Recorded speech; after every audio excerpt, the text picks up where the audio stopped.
Hello everyone, and welcome again to this week's instalment of Nehemiah. Each week Nehemiah has provided for us a word in season. It has been amazingly providential, more so in light of the very unique times that we're in regards to the COVID-19 pandemic and subsequent lockdown. And friends, this week is no different. In fact, it is so mind-blowingly on cue for what we're going through right now as a church. What we have in today's reading, verse 13 to 23 of chapter 4 of Nehemiah, is a COVID-19 back to church risk assessment, which is incredible if you think about it, because we're going back to church after 4 months this Sunday. It's amazing.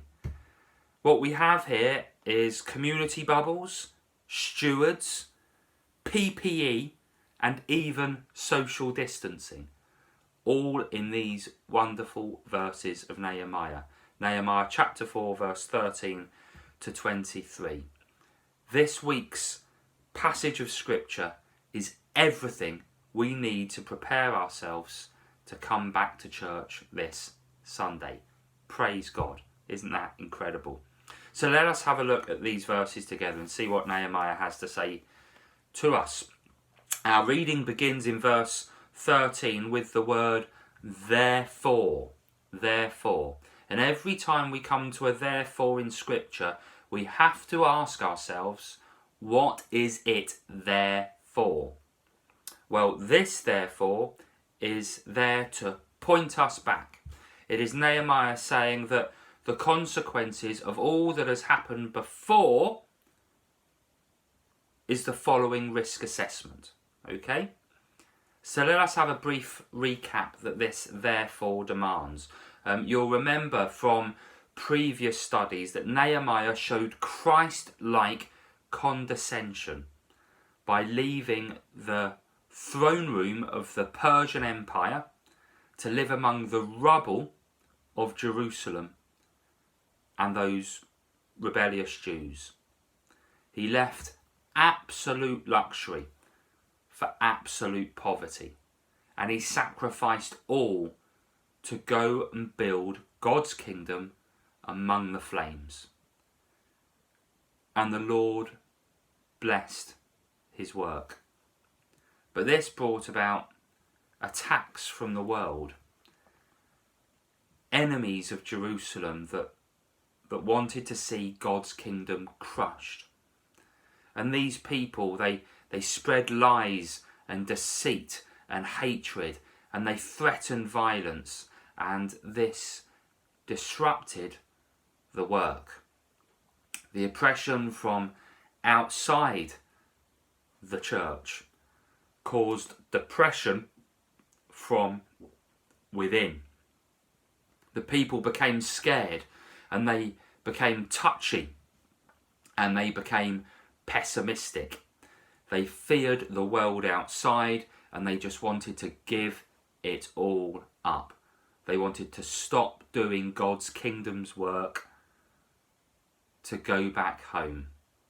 They wanted to stop building the wall so that they could return to their farms for an easier life. So, verse 13, therefore, Nehemiah took action. So let us see what he did. Well, first of all, Nehemiah made a plan. He managed his resources to cover the points of most risk. He put people into bubbles, and then he looked and assessed. He made provision for God's kingdom work to carry on safely, well, as safely as possible. The people were protected. Verse 19, we read that he even socially distanced them along the wall. Verse 19. We are widely separated from each other along the wall. And in verse 23, we read of their PPE. Neither I nor my brothers, nor my men, nor the guards with me took off our clothes. Each had his weapon. So Nehemiah, he had a plan that would allow the church to continue to do God's work, to continue to build, to continue to grow. Just as we have a plan at Nolfa in preparation for our first Sunday back after lockdown. Now, once the risk assessments were all done and people were put in place, we read here that Nehemiah rallied the troops. And he did this by reminding them of the God they serve. Verse 14. Remember the Lord, who is great and awesome. Verse 20. Our God will fight for us, he says.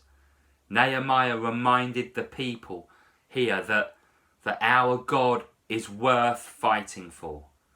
Nehemiah reminded the people here that our God is bigger than any threat we can possibly face.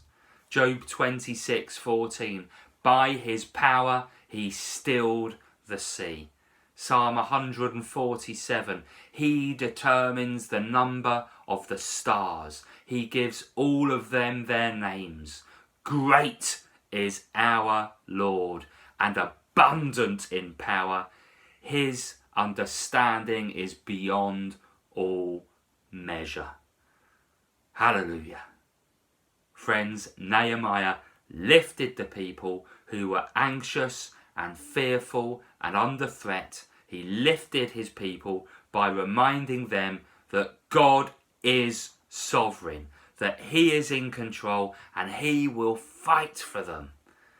And friends, I seek to follow Nehemiah's example here as we begin to rebuild our church post-lockdown by one, making it as safe as possible so that you can all come this Sunday and continue the work you have been called by God to do. And two, to rally the troops by lifting the all-conquering, victorious, Alpha Omega, Jesus the Christ in our midst. But there is a third thing that needs to happen. And this third thing is all down to you. You. The congregation. God's children. God's people. All of you, prophet, priests and kings in Christ. You all now need to play your part. You need to make every effort to come back and support the work within the new guidelines.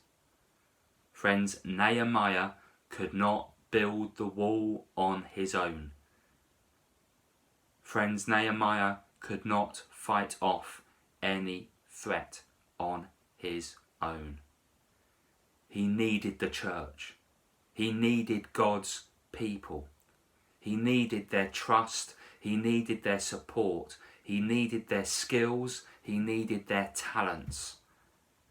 Friends, we read here that Nehemiah's story is not that of a one-man band. No. What we read here is a story about how God united and strengthened his church in diversity.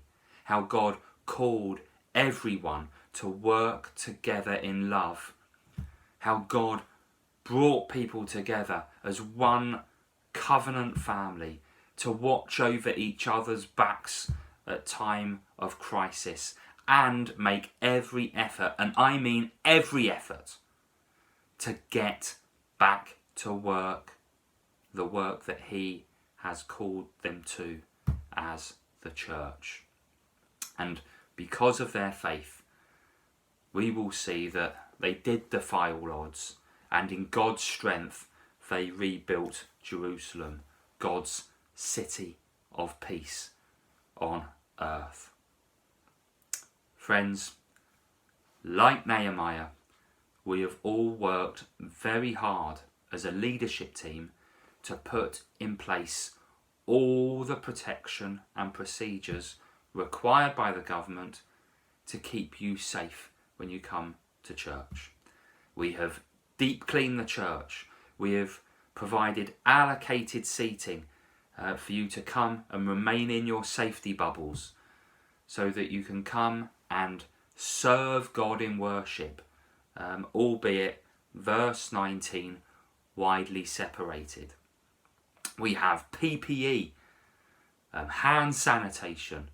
We have track and trace in place.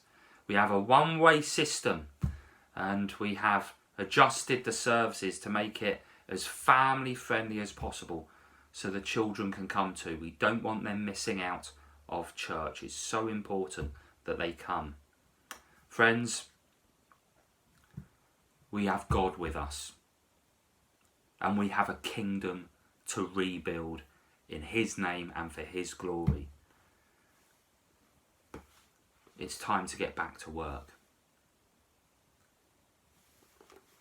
Jesus does not have COVID-19. The only thing you can catch from him is love. So do not fear. Everything is now in place. We are ready. Are you ready to play your part? All that is left for you to do is come this Sunday. Come back to church and help us rebuild. Verse 20. Verse 20. Wherever you hear the sound of the trumpet, join us there. Our God will fight for us.